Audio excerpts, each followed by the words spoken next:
At family dinner, my new wife's daughter snatched my necklace and said, "Mom says it's from the flea market." Then she broke the clasp as everyone laughed. That night, I canceled her 50K dance academy tuition permanently. The chandeliers above us caught the light like frozen tears. I remember thinking that as I sat at the head of the mahoral dining table, watching my new stepdaughter Olivia twirl her fork through $60 pasta like it was cafeteria spaghetti. The restaurant, Marcello's, because nothing else would do for Catherine's family, hummed with the kind of quiet wealth that doesn't need to announce itself. Crystal stemware, linen napkins pressed into origami swans, a string quartet in the corner playing something I didn't recognize but felt in my chest. This was supposed to be our celebration dinner. 3 weeks married, and Catherine had insisted we needed a proper introduction of our families. Her parents flew in from Connecticut. Her brother Marcus drove down from Boston with his wife. Olivia, home from her second year at Juilliard's pre-college division, had arrived that afternoon with enough luggage for a European tour. My family, they were back in Ohio, working, living, existing in the world I'd clawed my way out of 20 years ago. Catherine reached over and squeezed my hand, her engagement ring catching the light. 3 carats, princess cut. The kind of ring I'd fantasized about buying for someone since I was 16 and working double shifts at the diner. Her smile was warm, genuine. The smile that had made me believe in second chances when we met at that charity auction 18 months ago. "You're quiet, darling," she said softly. "Everything all right?" I was about to answer when Olivia's voice cut through the ambient music like a knife through silk. "Oh my God, is that real?" Every head at the table turned. Olivia was staring at my neck, at the necklace I'd worn tonight because Catherine had picked out my outfit, had insisted I wear something elegant to match the venue. The necklace sat against my collarbone, a delicate gold chain with a pendant I never took off. Never. "Olivia," Catherine's voice carried a warning note, but her daughter was already leaning across the table, her manicured fingers reaching toward me with the casual entitlement of someone who'd never been told no. "Can I see it? It looks so interesting." Interesting. The word people use when they mean cheap. I should have said no, should have made an excuse, touched the pendant protectively, changed the subject. But Catherine's parents were watching, and Marcus was smirking into his wineglass. And I was so tired of being the outsider at these family gatherings. So tired of feeling like I needed to prove I belonged in Catherine's world. "It's just a necklace," I said quietly, even as my hand moved instinctively to cover it. "Oh, come on," Olivia practically whined, still reaching. "I just want to look. I'm studying design, remember? I appreciate these things." She studied dance, not design, but I didn't correct her. I didn't do anything as she stood up, this tall, willowy girl of 19 with her mother's blonde hair and her father's sharp cheekbones, and walked around to my seat. The restaurant seemed to quiet. Or maybe that was just my imagination, my heart suddenly hammering against my ribs for reasons I couldn't name. "Olivia, sit down," Catherine said, her voice firmer now. But Olivia was already behind me, her fingers at my neck, cool against my skin as she lifted the chain to examine it. I sat frozen, feeling violated in a way I couldn't articulate. This was family. This was supposed to be safe. "Hmm," Olivia said, loud enough for the whole table to hear, loud enough for nearby tables to glance over. "Mom, didn't you say she got this at a flea market?" The world tilted. I heard someone's fork clink against their plate, heard Catherine's sharp intake of breath, felt my face go hot, then cold, then hot again. "I never said that," Catherine said quickly, too quickly, her hand reaching for me across the table. "Olivia, that's completely inappropriate." "You did, Bush, though." Olivia's voice had that particular brand of cruelty that 19-year-olds master without trying, the kind that sounds innocent while cutting to bone. "Last week, when we were shopping, you said something about flea market jewelry and how some people can't tell the difference between real gold and—" The snap was audible. Not loud, not dramatic, just a small, metallic click that might as well have been a gunshot in my ears. The clasp had broken. The chain slithered through Olivia's fingers and hit the floor with a sound like breaking glass. For a moment, no one moved. Then Marcus laughed. Just a short bark of amusement that he tried to cover with a cough, but I heard it. Catherine's mother, Diane, with her pearls and her junior league presidency, pressed her napkin to her mouth, but her eyes were dancing, Even Catherine's father, Richard, who'd been decent to me until now, had this look on his face. Not quite laughter, something worse. Pity mixed with embarrassment, like I was a rescued dog who'd just wet the carpet. Oh my God, Olivia said, her hand over her mouth. But she was smiling. I could hear it in her voice. Oh my God, I'm so sorry. I didn't mean to. It must have been already broken? Mom, it was already broken, right? I bent down slowly and picked up my necklace from the restaurant floor where someone's shoe had already left a scuff mark on the chain. The pendant, small gold, unremarkable to anyone who didn't know its history, sat in my palm like a piece of shrapnel. It's fine, I heard myself say. My voice sounded far away, hollow. It's just jewelry. But it wasn't. God, it wasn't. Let me replace it, Catherine said immediately, her face pale, her hand gripping mine across the table. We'll go to Tiffany's tomorrow. Cartier, wherever you want. Something beautiful, something... It's fine, I repeated. The dinner continued. Somehow it continued. Plates were cleared, dessert was ordered, wine was poured. Conversation flowed around me like water around a stone, and I sat there holding a broken necklace in my closed fist under the table, smiling when someone spoke to me, nodding at appropriate intervals, dying inside with such quiet precision that no one seemed to notice, except Catherine. She noticed. She kept touching my arm, leaning close, whispering apologies that meant nothing because they couldn't undo what had happened, couldn't undo the laughter, couldn't undo her daughter's casual cruelty or the fact that she'd apparently discussed my jewelry, discussed me with her daughter, in terms that reduced everything I owned to flea market trash. When the check came, 1,847.32 for 7 people, Catherine's father paid, waving off my attempt to contribute with the kind of dismissiveness that made my chest tight. Save your money, dear, he said, not unkindly. I know teaching doesn't pay much these days. I taught classical literature at a private university. I had a PhD. I'd published 2 books. But to Richard, I was the help with delusions of adequacy. In the car ride home, Catherine's Tesla, because of course it was, she tried again. I never said that, she insisted, one hand on the wheel, the other reaching for my knee. About the flea market. I don't know where she got that idea. You know how Olivia is. She exaggerates, she dramatizes, she's an artist. She's a brat, I thought, but didn't say. It's fine, I said for the third or maybe 30th time that night. It's not fine, I can see you're upset. Let me make this right. How? The word came out sharper than I intended. How are you going to make it right, Catherine?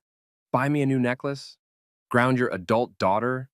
Turn back time so I don't have to remember the sound of your brother laughing while your mother covered her mouth like I was entertainment? Silence filled the car, thick and uncomfortable. They weren't laughing at you, Catherine said finally, quietly. They were just surprised, awkward. You're being sensitive. Sensitive, that word.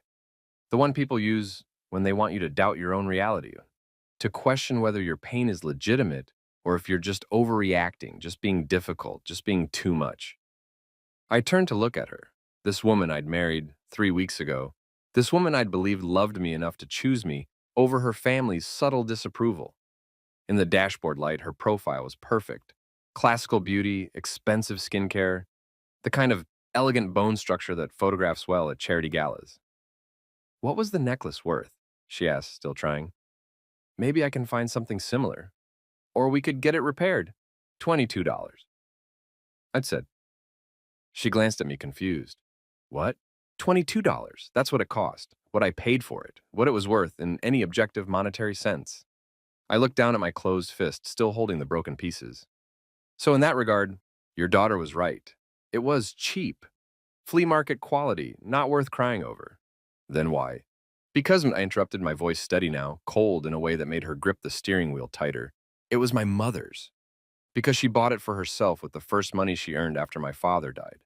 Because she wore it every single day for 16 years while she worked 3 jobs to keep me fed and housed and educated. Because when she died last year, when she died alone in that hospital because I was across the country at a conference, because I prioritized my career over visiting her one last time. It was the only thing she asked them to save for me. The car swerved slightly. Catherine corrected, her breath catching. She asked for me, I continued, the words pouring out now like poison I'd been storing. Did I tell you that? The nurse told me later. Said my mother's last words were, "Tell her I wore the necklace. Tell her it made me think of her." And I wasn't there. I was giving a keynote address on the symbolism of jewelry in Victorian literature, and my mother was dying with a $22 necklace around her neck, thinking of me. "Oh my God," Catherine whispered. "You never told me." "You never asked." We pulled into the driveway of our house. Her house, really, the one she'd owned before we met. The one I'd moved into like a hermit crab taking up residence in someone else's shell. The Tesla's engine went silent. Neither of us moved. "I didn't know," Catherine said finally. "About your mother, about what it meant. If I had known, you would have what? Told Olivia to be careful? Warned your family not to laugh? Or would you have just suggested I not wear it to family dinners because it doesn't match the aesthetic? That's not fair." "No," I agreed, "it's not." I opened the car door and stepped out into the cool September night. Above us, stars I couldn't see because of city light pollution. Around us, houses worth millions containing people who'd never understand why a $22 necklace could mean more than everything they owned combined. Catherine followed me inside, still apologizing, still trying to fix what couldn't be fixed with money or intentions. I let her talk while I climbed the stairs to our bedroom, her bedroom, the one I'd been slowly filling with my things, trying to make it feel like home. In the bathroom, I finally opened my hand and looked at the broken necklace properly, and the clasp was beyond repair. Sheared clean through, the tiny mechanism that had held it together for years finally giving up under Olivia's careless fingers. The chain was scuffed. The pendant, a simple gold circle with my mother's initials engraved on the back, looked dull under the vanity lights. I could get it repaired. I could get a new chain, a better clasp, restore it to wearing condition. But it wouldn't be the same. It would be the necklace my mother wore, broken and remade, a ship of Theseus experiment in grief jewelry. Not quite the thing she touched. Not quite the thing she chose. I set it on the counter carefully and looked at myself in the mirror. 42 years old, PhD, published author, tenured professor, recently married to a woman I'd believed was my partner, my equal, my second chance at building a family after years alone. And under all that, a girl whose mother died thinking about a $22 necklace. A girl who'd spent her whole childhood being told she'd never amount to anything, that she was reaching above her station, that marrying up was something to achieve, not something to be. Catherine appeared in the doorway behind me, her reflection uncertain in the mirror. "Come to bed," she said softly. "We'll figure this out in the morning. Olivia will apologize. I'll make sure of it." I didn't answer. "Please don't be like this," Catherine continued. "I know tonight was awful. I know my family can be difficult, but they'll come around. They just need time to get to know you. And Olivia, she's young. She doesn't think before she acts, but she's not malicious." I turned to face her. "What did you tell her about me?" "What?" "My jewelry, my clothes, my background. What did you tell your daughter about me that made her think it was acceptable to grab something off my body and inspect it like she was appraising garage sale merchandise?" Catherine's face shifted through several expressions before settling on defensive. "I may have mentioned that you came from humble beginnings, that you were self-made. I thought it was admirable. I thought—" "You thought what? That she'd be impressed by the poor girl made good story? That she'd pat me on the head and congratulate me for not being born with money? That's not what I meant." "What did you mean?" She was quiet for a long moment. Then, "My family has certain expectations, certain standards. I thought if I explained where you came from, they'd be more understanding of differences." "Differences," I repeated flatly. "In taste, in presentation, in class," I finished for her. "You mean class? You mean you warned your family that I was poor, that I might not know which fork to use, or how to discuss summer homes in the Hamptons, or appreciate the difference between Cartier and costume jewelry? You're twisting my words. Am I?" We stared at each other across the travertine tile of her bathroom, and I saw it then. The thing I'd been choosing not to see for 18 months. The slight condescension in her eyes. The patience one shows a promising student or a rescue dog learning tricks. She loved me, yes, but she also saw me as a project, a rough diamond to be polished, a fixer-upper. "I'm going to the guest room," I said. "Don't be ridiculous. This is your home, our home." "Is it?" I walked past her. taking my phone and the broken necklace with me. The guest room was at the end of the hall, the room Catherine had suggested we turn into my study, though we hadn't gotten around to it yet. Still decorated in impersonal beige, still feeling like a hotel, still not mine. I sat on the edge of the bed and finally let myself feel it. The humiliation, the anger, the grief that had been waiting behind my sternum all night, patient as a predator. My mother had died wearing that necklace, had died thinking of me, and I'd let someone's spoiled child break it while a table full of wealthy strangers laughed. My phone buzzed. Catherine, please come back to bed. I love you. This is fixable. I didn't respond. Another buzz. Olivia didn't mean anything by it. You know how she is. I knew exactly how she was. Had known since meeting her at the engagement party when she'd looked me up and down and asked her mother, really, when she thought I was out of earshot. Had known at the wedding when she'd barely touched me during the ceremony kiss photo, like poverty might be contagious. Third buzz. Don't let one bad night ruin what we have. But it wasn't one bad night, was it? It was every dinner with her family, where I'd felt like an anthropologist observing a foreign culture. Every country club brunch where women in Lily Pulitzer had smiled tightly when I mentioned my research. Every charity gala where Catherine had to explain what I did, always with that slightly apologetic tone, like my career was a quirky hobby rather than my life's work. I opened my laptop, the 7-year-old MacBook I'd carried through grad school, through my dissertation, through every job interview and conference and late night of writing. Catherine had offered to buy me a new one. Top of the line, whatever I wanted. I declined because this one still worked, because there was something honest about using things until they couldn't be used anymore. Now I opened a fresh document and started typing. Not a story, not an essay, just a list. Things I've noticed. 1. Catherine introduces me as my wife the professor in the same tone people say my rescue cat. 2. Her family asks what I do all day, as if teaching and research are hobbies. 3. Olivia has never, not once, asked me about my work or interests. 4. Richard offered to set me up with investment advice, implying I'm financially incompetent. 5. Diane suggested I might enjoy her book club. They're reading Eat, Pray, Love. 6. Marcus asked if I was done with my career now that I'd married his sister. The list grew. 3 pages. 4. Little moments I'd ignored or explained away or forgiven because love was supposed to conquer all, wasn't it? Because Catherine was kind to me in private. Because her family was just protective. Because I was being sensitive. Sensitive.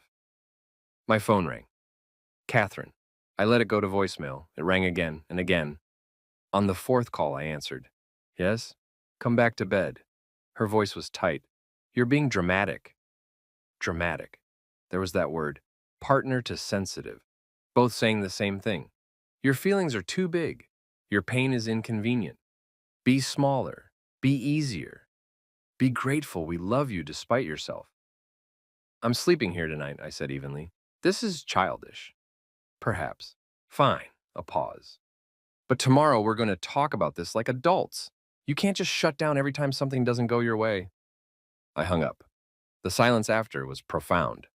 I sat there in the dark guest room in the house that didn't feel like mine, married to a woman who loved me but didn't respect me, and felt something shift. Something fundamental. Like a bone clicking back into place after months of sitting wrong. I pulled up my banking app, the one Catherine had suggested I didn't need to check so often now that we were married, now that her money was our money. My checking account showed $43,811. My savings, $127,934. Money I'd earned through teaching, through my books, through 20 years of work and sacrifice and ruthless budgeting. Not family money, not inherited wealth, mine. Then I checked Catherine's account, the joint one she'd added me to last month, insisting we needed transparency in marriage. The balance made my stomach turn. 4th 7 294 73. Trust fund, investments, inheritance. Money that bred money without effort, without sacrifice, without understanding what it meant to choose between gas and groceries. We existed in different universes, Catherine and I. I'd just been too in love to notice the gulf between us. I closed the banking app and opened my email, scrolled through until I found what I was looking for. The thread with Jennifer Wu, my literary agent. 6 months old, before the wedding, before I decided to slow down on my career to focus on family. Third book proposal. Hi. Jennifer, I know we talked about this, but I'm going to pause the project for now. Life stuff. Getting married. Want to be present for that. But keep the outline. I might come back to it. Best, Grace, I hit reply. Jennifer, are you still interested in the book about class performance in academia? I think I'm ready to write it now. In fact, I think I finally understand it. Let's talk next week. Grace send. The relief was immediate and surprising, like pressure releasing from my chest, like remembering how to breathe. I looked at the broken necklace on the nightstand, my mother's necklace, the one that meant everything and nothing, worth $22 and priceless, destroyed and irreplaceable. Then I looked at my laptop, at my phone, at my reflection in the darkened window, and I made a decision. Not tonight. I was too tired, too angry, too raw to think clearly. But soon, very soon, I was going to show Catherine and her daughter exactly what flea market looked like. The thing about quiet people is that everyone assumes they're weak.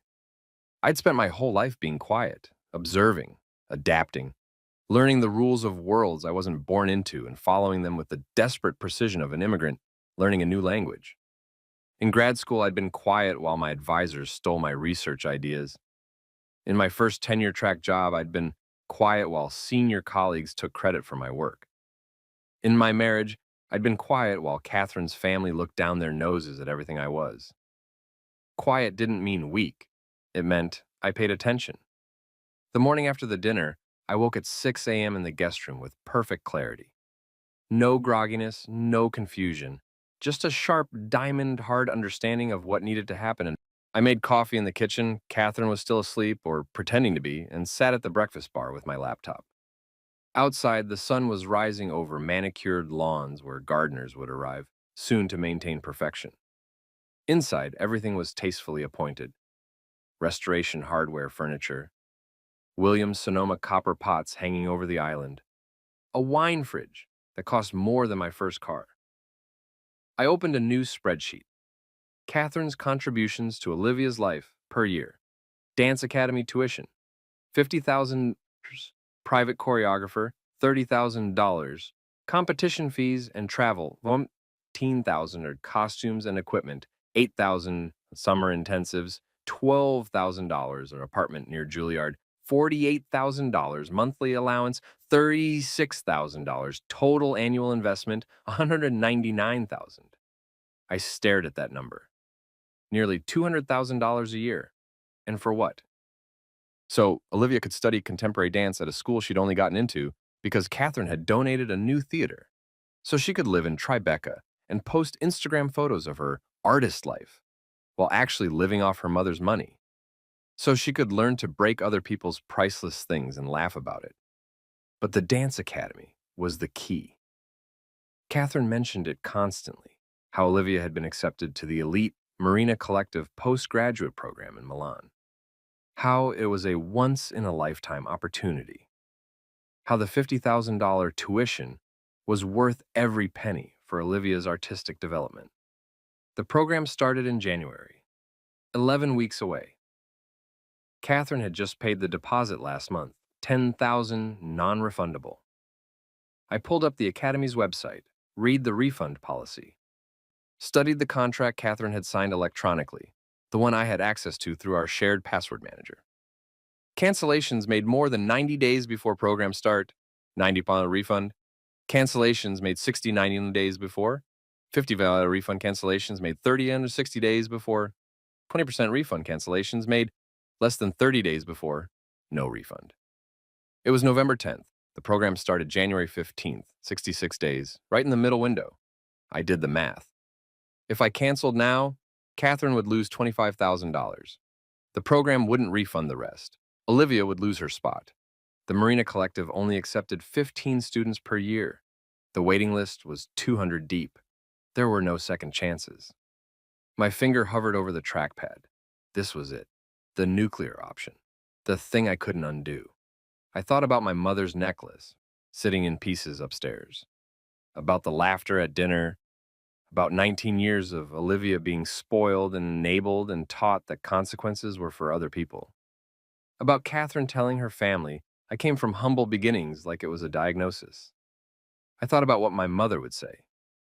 She'd never been quiet. She'd been a fighter, scrappy and fierce and uncompromising. She'd taught me that dignity mattered more than comfort, that you fought for what was yours, that being kind didn't mean being a doormat. What would she tell me to do? I knew, I'd always known.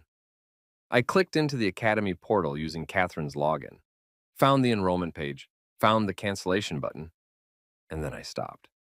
Because this wasn't about revenge. Not really. And this was about teaching a lesson that no one had ever bothered to teach Olivia. Actions have consequences. Cruelty has costs. You don't get to break people's treasured things and laugh it off because mommy will buy them a new one. But I also knew that if I did this, if I went through with it, it wouldn't just be Olivia who paid the price. Catherine would be devastated. Our marriage might not survive. I'd become the villain in their family story, the gold digger who showed her true colors the moment someone offended her. So I made a different choice. I closed the laptop and went upstairs. Catherine was awake, sitting up in bed with her own laptop, probably checking emails or managing her portfolio or doing whatever wealthy people did before breakfast. She looked up when I came in, her face uncertain. "Grace, we need to talk," I said. "Of course, I've been waiting." "About Olivia." She closed her laptop. "She'll apologize. I'll make sure she apologizes properly, not just a text message. And I'll talk to her about boundaries and respecting your things." "I don't want an apology," I interrupted. Catherine blinked. "Then what do you want?" I sat down on the edge of the bed, careful to maintain distance. "I want you to understand something. That necklace, it was the only physical thing I had left of my mother. The only thing. I don't have family heirlooms or ancestral jewelry or safe deposit boxes full of treasures. I had a $22 necklace and memories." "I know, you told me in the car. And I'm so sorry." "Let me finish." My voice was calm, clinical. "Your daughter destroyed that. Maybe accidentally, maybe not. But what matters is what happened after. The laughter, the looks, the way your mother smiled into her napkin and your brother couldn't meet my eyes. The way no one said, 'Olivia, that was incredibly rude,' or 'let's take a moment to recognize what just happened.'" Catherine's face was pale. "They were uncomfortable. They didn't know. They knew enough, and so did you. You knew that necklace mattered. I wore it every day. But you still told Olivia it was from a flea market." "I swear I didn't say it like that. I may have mentioned you liked vintage things, that you weren't as materialistic as what? As your family? As Olivia who needs $200,000 a year to pursue her passion?" Silence. "I don't want to fight," Catherine said finally. "I love you. I chose you. Doesn't that count for something?" "It does," I agreed, "which is why I'm giving you a choice." She tensed. "What choice?" "Olivia broke something irreplaceable. I want her to understand what that means. Not with words, with consequences. Real consequences." "What are you suggesting?" I met her eyes. "Her Milan program." "No." Catherine's response was immediate, visceral. "Absolutely not. That program is her future. She's worked for years." "Has she?" I asked quietly. "Or has she shown up to classes you paid for, attended competitions you funded, lived in apartments you leased? What exactly has Olivia worked for?" "That's not fair. She's talented. The program accepted her on merit. Did they? Or did they accept Catherine Whitmore's daughter, Catherine Whitmore, who donated a theater, Catherine Whitmore, who sits on their board?" The silence that followed was answer enough. "You want to cancel her program," Catherine said slowly, "over a necklace. Over years of entitlement, over a pattern of behavior you've enabled, over the fact that your daughter is 19 years old and has never faced a real consequence for anything. She's my daughter, and I'm your wife." We stared at each other. I could see her mind working, trying to find the compromise, the middle ground where everyone got what they wanted and no one had to change. "What if she apologizes?" Catherine tried. "Really apologizes and pays for repairs and maybe does some community service or—" "Community service?"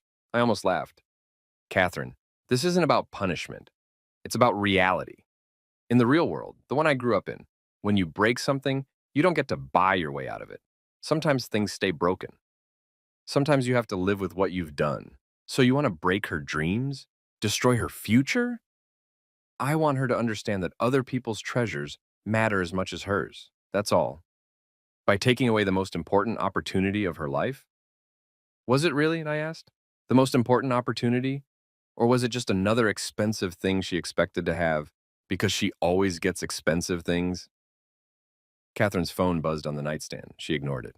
I can't do this. I won't do this. You're asking me to choose between you and my daughter. No, I said. I'm asking you to teach your daughter something you should have taught her years ago. That actions have consequences. That cruelty has costs. That you don't get to hurt people and walk away unscathed because you're rich and talented and used to getting your way. And if I refuse, I stood up. Then I'll know exactly where I stand in this family. And I'll act accordingly. What does that mean? It means, I said carefully, that I'm not going to spend my life being your charity case, your project, the poor professor you saved from obscurity. If that's what this marriage is, if I'm just the help with a PhD, then we need to acknowledge it now. That's not what you are. Then prove it. I left her sitting there and went to take a shower. My hands were shaking, adrenaline, fury, fear, all mixed together. But under it all was something else. Clarity. For the first time since meeting Catherine, I knew exactly what I needed. Respect. Not love, not money, not entry into her world, no, just basic human respect. When I came out, she was gone. Downstairs, I found a note on the kitchen counter. Gone to the office. Need to think. We'll talk tonight. I spent the day working. Real work. The kind I'd been neglecting for months. I outlined 3 chapters of my book on class performance, answered emails from colleagues, prepared my lectures for next week, did all the things I'd been putting on hold to play house with Catherine's family. At 3 p.m., my agent Jennifer called. Grace, got your email. Are you serious about the book? Completely. Because between you and me, I thought you'd lost your mind. Getting married, putting your career on pause. Not that there's anything wrong with that, but you're in your prime. 2 successful books, 10 years speaking fees. Why slow down? I made a mistake, I said simply. When we all do. Question is, are you ready to correct it? I'm ready to write the most honest thing I've ever written. Then let's talk money. We spent an hour discussing advances and deadlines and marketing plans. By the time we hung up, I had a contract pending for $175,000 and an 18-month deadline. $175,000, nearly as much as Olivia's annual allowance, earned through work instead of inheritance. I saved the email and felt something loosen in my chest. Catherine came home at 7, looking exhausted. We ordered takeout, Thai food from the place I liked, not the place her family approved of, and ate in careful silence at the kitchen island. Finally, she spoke. I can't cancel the program. Okay. Okay? She looked confused. Just like that? It's your money, your daughter, your choice. But you said, I told you what I needed. You made your decision. Now I'll make mine. Her fork clattered against her plate. What does that mean? I took a breath. It means I'm moving my things to the guest room permanently. It means I'm going to focus on my work, my book, my research, my career. It means I'm done trying to fit into your world. And it means that when Olivia comes home for Thanksgiving, she and I will interact politely but minimally. I won't be joining family dinners or holidays or events where I'm expected to perform gratitude for being allowed in the room. You're ending our marriage? No, I said. I'm redefining it. We'll stay married, share this house, live our lives, but I'm done pretending your family's money makes them better than me. I'm done being apologized for. I'm done. That's not a marriage. That's roommates. Maybe that's all we ever were. She stood up abruptly, her chair scraping against the floor. This is insane. You're blowing up our entire life over a broken necklace. If that's what you think this is about, I said quietly, then you haven't been paying attention. She left, went upstairs, slammed the bedroom door. I finished my pad thai in the empty kitchen and felt nothing but relief. The next morning, Catherine's lawyer called. His name was Douglas Merriweather. Old money, old firm, exactly the kind of man who wore suspenders unironically. I took the call in my office at the university, surrounded by books and papers and proof that I'd built something meaningful before Catherine ever existed. Mrs. Whitmore, he began, his voice carrying that particular blend of condescension and concern wealthy people deploy against those they consider beneath them. Dr. Chen, I corrected. I kept my name. Of course, Dr. Chen, I'm calling on behalf of Catherine Whitmore regarding the prenuptial agreement you both signed prior to your marriage. Ice ran down my spine. What about it? She'd like to review certain clauses in light of your recent disagreement, specifically the provisions regarding asset division should the marriage dissolve. I pulled up the prenup on my computer, all 72 pages of it. The document I'd signed 3 weeks before our wedding, after Catherine's father insisted that family assets needed protection. The document I'd barely read because I'd been too in love and too naive to think it mattered. I'm familiar with the agreement, I said carefully. Then you're aware that in the event of divorce initiated by either party within the first 5 years, you would receive a settlement of $100,000, provided there are no children involved and no provable infidelity. $100,000. A number that had seemed generous when I signed it. Enough to live on for a year, enough to ease the transition.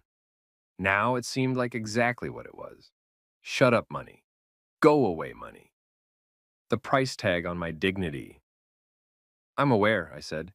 Catherine wanted me to remind you of these terms, and to communicate that while she values your marriage and hopes to work through your current difficulties, she's prepared to exercise her legal rights if you continue on your current path.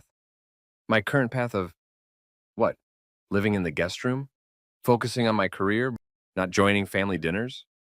Of refusing to be a proper spouse, Douglas said smoothly. The prenup includes a good faith clause, Dr. Chen. Both parties must make reasonable efforts to maintain the marriage. Catherine feels your recent behavior, moving out of the master bedroom, withdrawing from family obligations, and making ultimatums about her daughter's education, constitutes a violation of that clause. I see. Do you? His tone sharpened.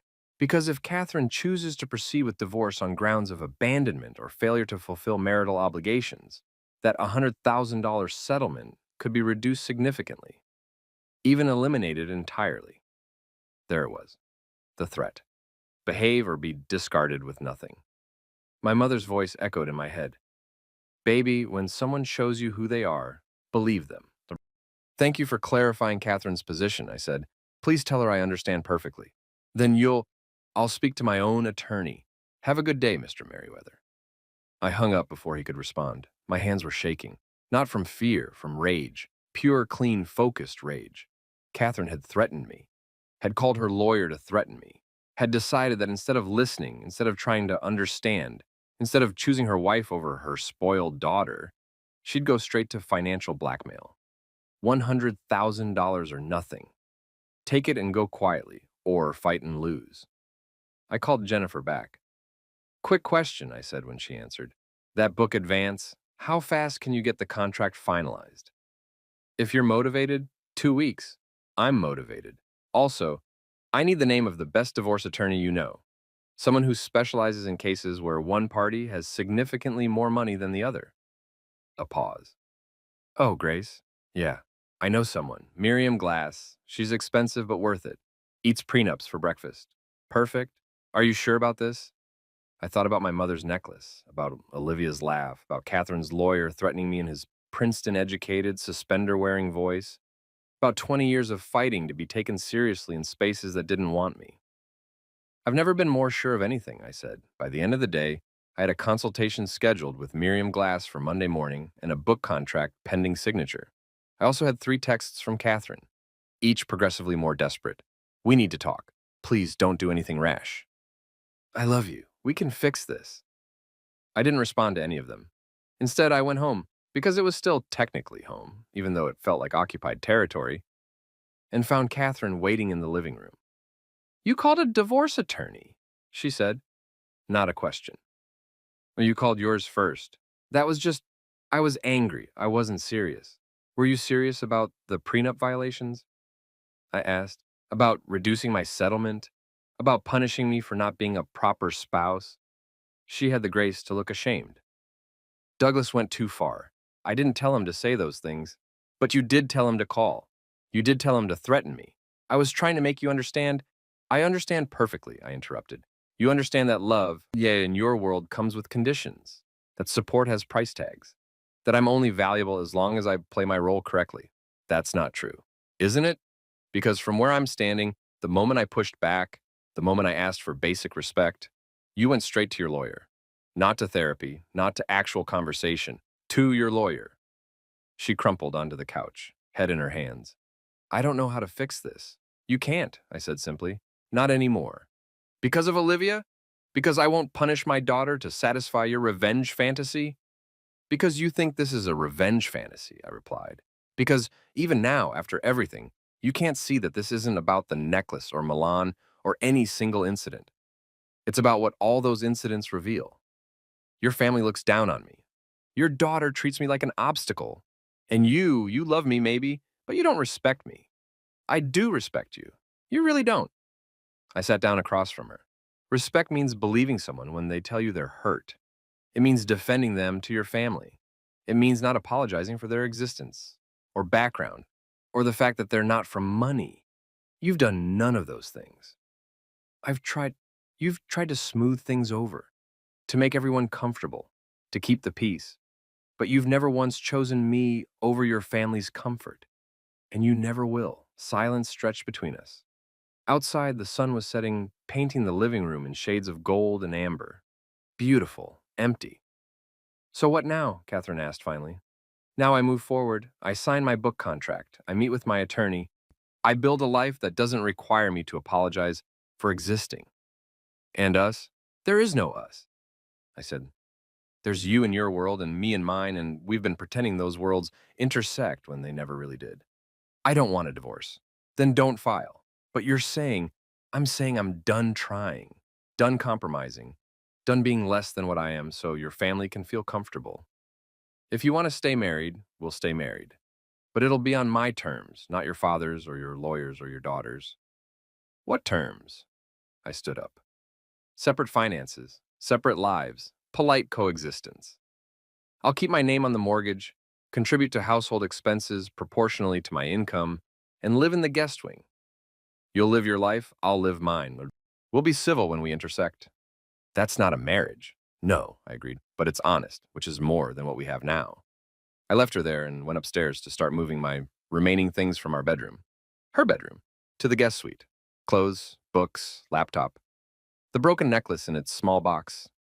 Everything fit in 4 suitcases. 20 years of life, 4 suitcases worth of belongings. While Catherine had walk-in closets full of clothes she'd worn once, antiques inherited from grandparents, art she'd bought because it matched the walls. My phone rang, unknown number. Dr. Chen, this is Miriam Glass returning your call. Ms. Glass, thank you for calling back so quickly. I understand you need representation regarding a prenuptial agreement review. Yes.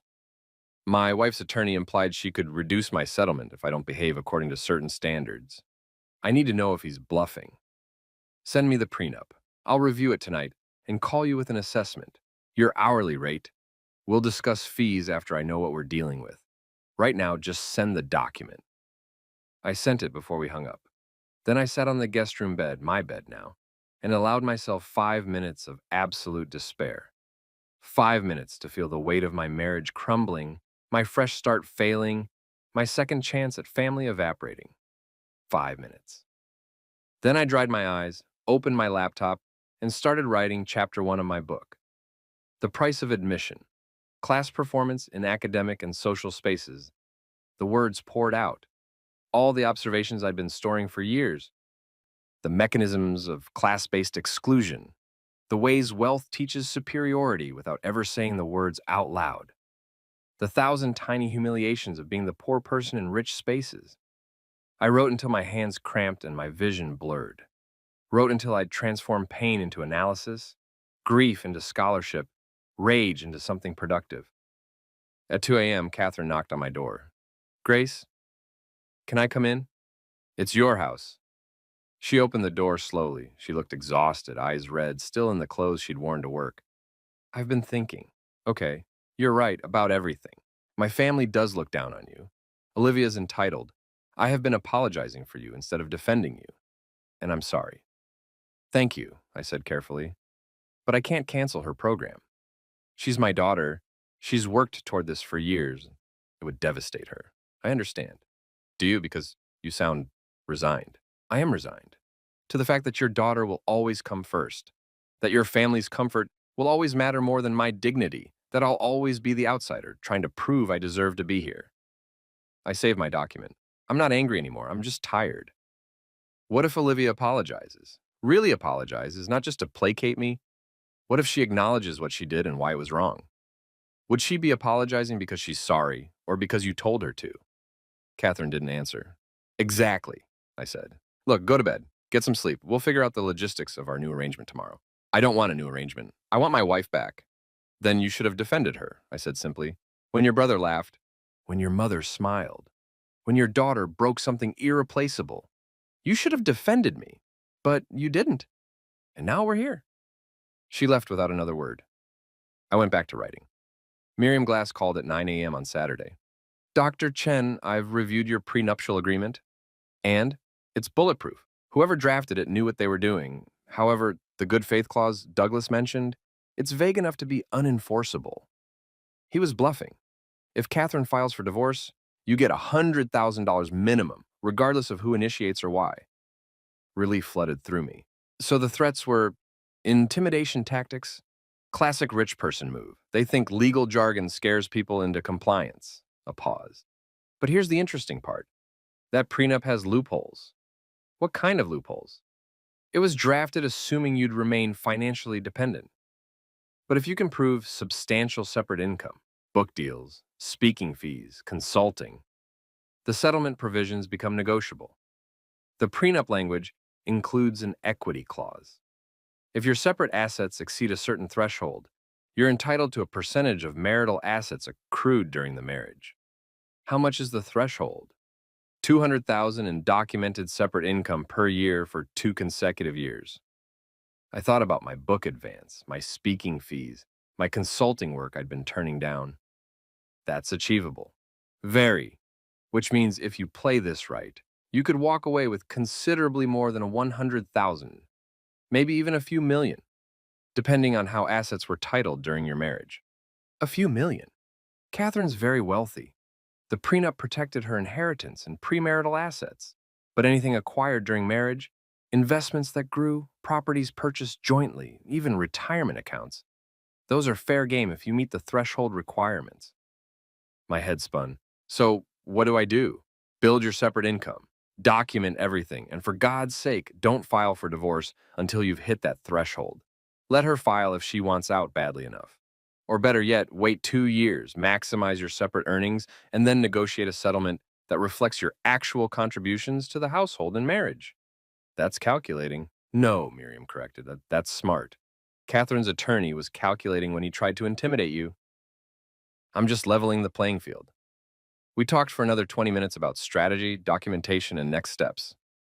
By the time we hung up, I had a plan. Not revenge, not punishment. Survival. I spent the weekend working. Saturday was all research and writing. Sunday, I called in favors from colleagues, lined up speaking engagements, reached out to consulting clients I'd previously declined. By Sunday evening, I had $47,000 in committed speaking fees for the next 6 months, and 3 consulting projects worth $15,000 each, plus the $170,000 per book advance, $220,000. Over the threshold. If I could maintain it for another year, the prenup's equity clause would kick in. Catherine spent the weekend in her office or on the phone. We barely spoke. When we did, it was practical. Who would take out the trash? Whether we needed groceries, if the heating repair was scheduled. Roommates, like I'd predicted. Monday morning, I taught my Victorian literature seminar. 20 graduate students, bright and eager, none of them knowing their professor had spent the weekend planning her exit from a marriage that had lasted 3 weeks. After class, I found an email from Olivia. Subject: I'm sorry, Dr. Chen, my mom told me what happened was worse than I thought. I didn't know the necklace was your mother's. I thought it was just jewelry. I'm really sorry for breaking it and for laughing. That was super insensitive. I'd like to pay for repairs if that's possible. Or buy you a new necklace. My mom said you like vintage things, so maybe we could go shopping together sometime. Anyway, I'm sorry. I hope you can forgive me. Olivia. I read it 3 times, looking for sincerity, finding only the desperate politeness of a teenager who'd been told her Milan program depended on making nice with her mother's wife. I didn't respond. Instead, I forwarded it to Miriam with a note. Is this evidence of anything? Her response came within minutes. Keep all communications. Everything is potentially evidence. Evidence. My marriage had become a court case. That night, Catherine tried again. We were both in the kitchen, her making a smoothie, me reheating leftovers, when she said, Olivia emailed you. I saw. She's trying. Is she, or is she protecting her program? Catherine's hand stilled on the blender. You think so little of my daughter? I think your daughter has been taught that money fixes everything, that apologies are just words you say to get what you want, and the consequences are for other people. That's not fair. Neither was breaking my mother's necklace. We stood in silence, the microwave humming between us. I'm going to therapy, Catherine said suddenly, starting Wednesday. Dr. Morrison, she specializes in family systems and cross-cultural relationships. Good for you. I'd like you to come to couples therapy. I pulled my food from the microwave. Why? Because we're married, because I love you, because I don't want this to be how our story ends. Our story ended when you called your lawyer instead of listening to me. That's not fair. You keep saying that, I interrupted, that things aren't fair. But Catherine, life isn't fair. My mother dying with her $22 necklace wasn't fair. Me spending 20 years fighting to be taken seriously in academic spaces that actively worked against me wasn't fair. Your daughter having every advantage handed to her while she learns zero accountability isn't fair. But we don't get to opt out of consequences just because they're not fair. So you won't come to therapy? I didn't say that. I picked up my plate. I'll come, but not to save our marriage, to document that I tried, that I made good faith efforts, that when this ends, it won't be because I gave up. Her face crumpled. When it ends, not if. Catherine, it's already over. We're just negotiating the terms now. I went upstairs, leaving her in the kitchen with her overpriced blender and her disintegrating marriage. My phone buzzed. Jennifer.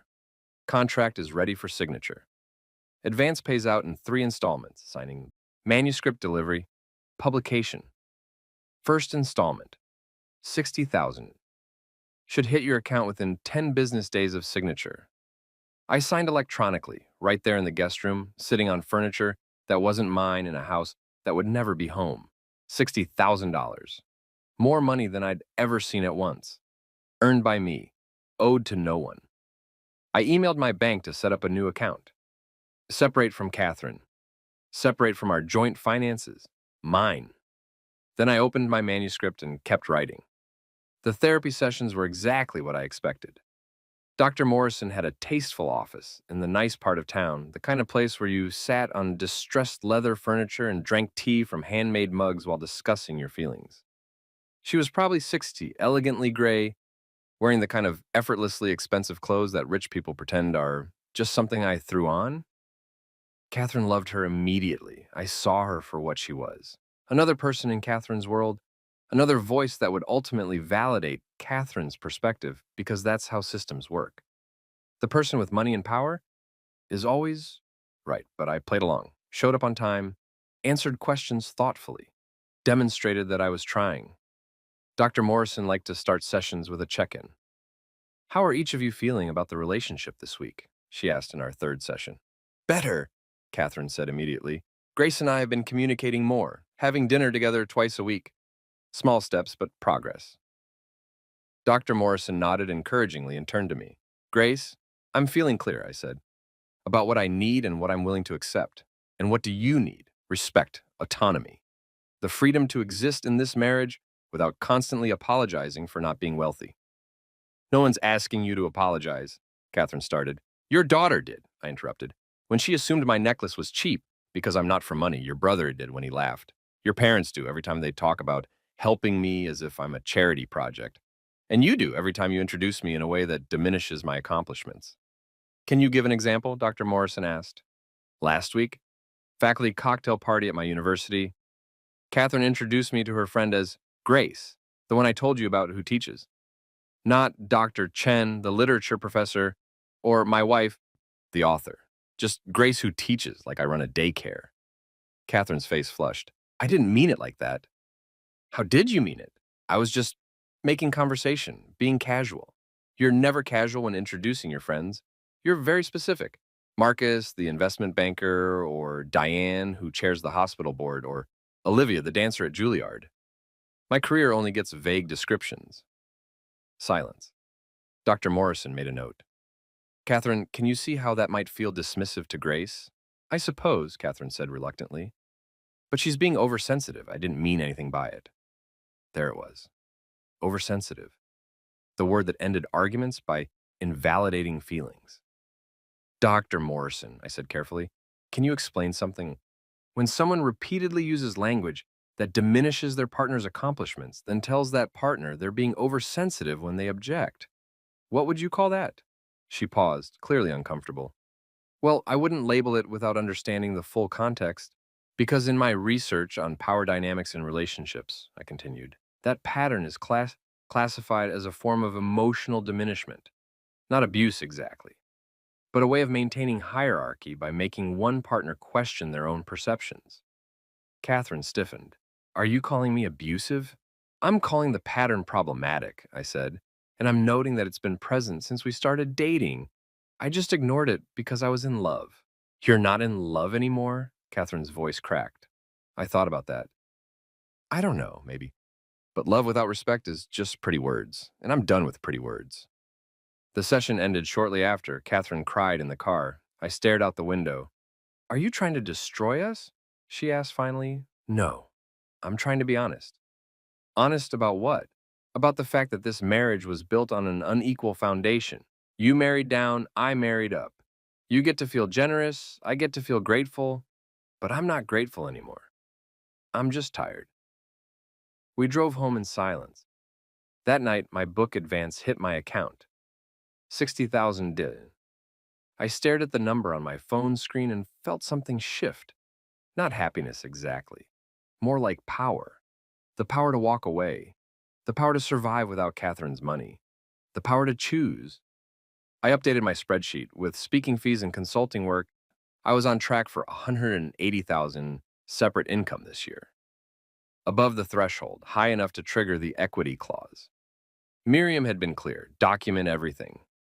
So I did. Every dismissive comment, every family dinner where I was treated as less than, every introduction that minimized my work, every time Catherine sided with her family over me. I wasn't building a divorce case.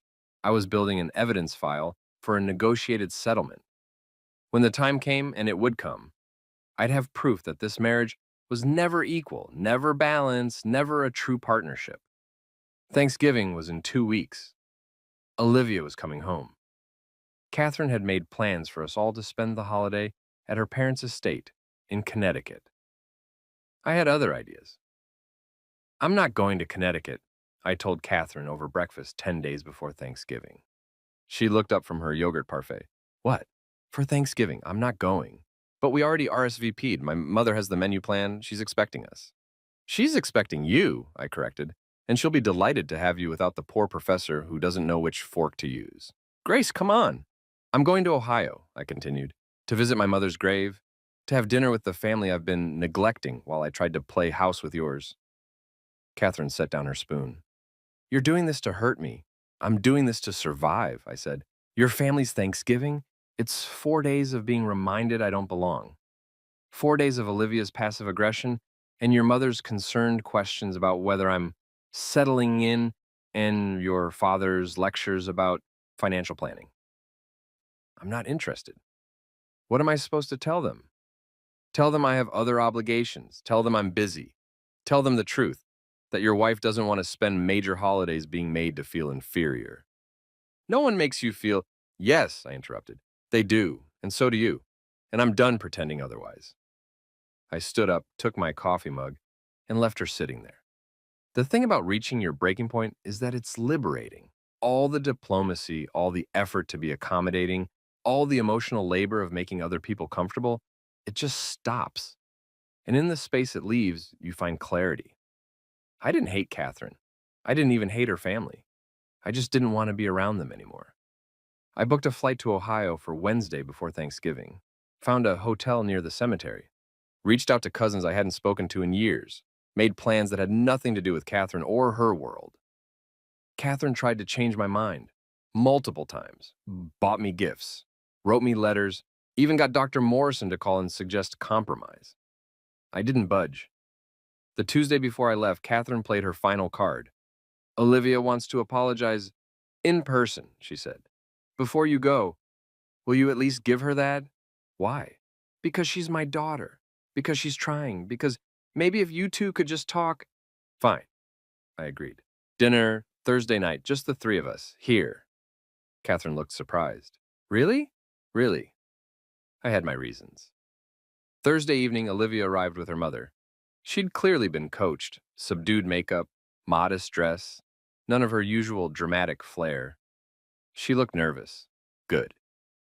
I'd cooked, something I rarely did in this house, since Catherine preferred takeout or meal prep services. But tonight I'd made my mother's recipe. Pot roast with potatoes and carrots, the meal we'd eaten every Sunday when I was growing up because it was cheap and filling and could last all week. The kind of food Catherine's family would call pedestrian. We sat at the dining room table, the expensive one, the one that usually hosted Catherine's business dinners. I'd said it simply. No fancy placemats or chargers, just plates and forks. This smells amazing, Olivia said, trying. Thank you. We ate in uncomfortable silence for a few minutes. Then Olivia set down her fork. Dr. Chen, Grace, I wanted to say I'm really sorry about the necklace. I was careless and cruel, and I didn't think about what it might mean to you. I nodded. Okay. I know sorry doesn't fix it, she continued, clearly reciting something she'd practiced. But I want you to know I understand I was wrong. Do you? I asked. She blinked. Yes. Why were you wrong? Because I broke something that mattered to you? No, I said. That's what you did. I asked why it was wrong. Olivia looked at her mother, confused. Catherine gave her an encouraging nod. Because I was disrespectful? Olivia tried. Closer. She floundered. Because I assumed it was cheap? And why did you assume that? You assumed it was cheap, I said calmly. Because you assumed I was cheap. Because in your world, people like me, people without family money or trust funds or summer houses, we buy cheap things. We shop at flea markets, and we can't tell the difference between real gold and costume jewelry. That's not what I thought, Olivia protested. Isn't it? Your mother told you I came from humble beginnings, and you interpreted that as meaning I was less valuable, less sophisticated, less deserving of respect. Grace, Catherine said warningly. Let me finish, I said, still calm. Olivia, I need you to understand something. When that necklace cost $22, you're right about that. But its value had nothing to do with price. It was valuable because my mother wore it. Because she chose it. Because it connected me to her after she was gone. I understand that now, Olivia said. I really do. Do you? Because here's what I think. I think you're sorry you got caught. Sorry your mother is upset. Sorry it's affecting your relationship with me, which might affect your program in Milan. That's not fair. But you're not sorry about the assumptions you made. The casual cruelty, the laughter. Because you still think you were right about the necklace being cheap. You just didn't realize it had sentimental value. Olivia's face was red. I said I was sorry. What more do you want? I want you to recognize that your entire worldview is predicated on the idea that wealth equals worth, that expensive things matter and cheap things don't, that people like me are projects to be improved rather than humans to be respected. I don't think that. Your mother told you I teach, and you asked, what, like high school? Your grandfather asked if I'd ever been on a real vacation, implying I'd been camping or to budget resorts. Your grandmother suggested I might enjoy her book club because surely I had free time since teaching is only a few hours a day. They were just trying to connect with you. They were patronizing me, I said. And you learned from them. Learned that it's acceptable to treat people like me as less than, as charity cases, as entertainment. This is so unfair. Olivia stood up. I came here to apologize. I'm trying to make things right, but nothing I say is good enough for you. Because you're not sorry about the right things, I replied. You're sorry you hurt my feelings, but you're not sorry about being classist, about assuming poverty equals stupidity, about breaking something and laughing because you thought it was worthless. I was 18 when we met. I was a teenager. You're 19 now. Old enough to understand that your actions have consequences. That cruelty has costs. What do you want from me? Olivia was crying now, real tears. Do you want me to grovel? To drop out of Milan? To punish myself forever for one stupid mistake? I stood up and walked to the kitchen. Came back with an envelope. What's this? Olivia asked. Your Milan program. The enrollment contract. I set it on the table. I have access to your mother's accounts. I could have canceled it weeks ago. One click. Your spot gone, your future derailed, all in revenge for a broken necklace. Both Catherine and Olivia stared at me. But I didn't, I continued, because revenge isn't the point. Teaching you something is the point. And what you need to learn is this. I had power over something you desperately wanted, and I chose not to use it. Not because I'm noble or forgiving, but because using it would make me like you. Careless with things that matter to other people, cruel without considering consequences. Grace, Catherine started, that necklace was everything to me, I said, looking at Olivia. The way your dance career is everything to you. And you broke it without thinking, without asking, without caring. So now you know what it feels like to have something precious hanging in the balance, to wait for someone else to decide your fate. You're saying you won't cancel it? Olivia whispered. I'm saying I never intended to. But you didn't know that. You've spent 2 weeks terrified that I might. And in that terror, maybe you learned something about respecting other people's treasures.